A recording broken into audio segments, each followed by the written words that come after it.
వికాట్ group భారతదేశ వ్యవహారాల finance డైరెక్టర్గా ఉన్న బాలాజీ గోవిందప్పను సిట్ అధికారులు కర్ణాటకలోని చామరాజనగర్ జిల్లా యలందూరులో అక్రమంగా అరెస్ట్ చేశారు.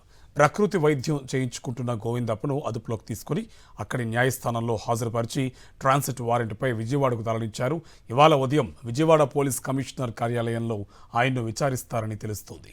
అనంతరం బాలాజీ గోవిందప్పను న్యాయస్థానంలో హాజరుపరిచే అవకాశాలు కనిపిస్తున్నాయి. కేసు దర్యాప్తు పేరిట హైదరాబాద్లోని బాలాజీ గోవిందప్ప, ధనుంజయ రెడ్డి, కృష్ణమోహన్ రెడ్డి నివాసాల్లో సోదాల పేరిట సిట్ అధికారులు హల్చల్ సృష్టించి వారి కుటుంబ సభ్యులను భయభ్రాంతులకు గురిచేశారు.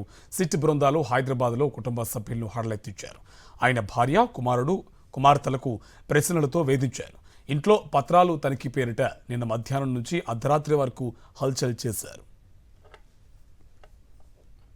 కృష్ణమోహన్ రెడ్డి నివాసంలోనూ సిట్ అధికారులు సోదాల పేరిట వేధింపులకు పాల్పడ్డారు.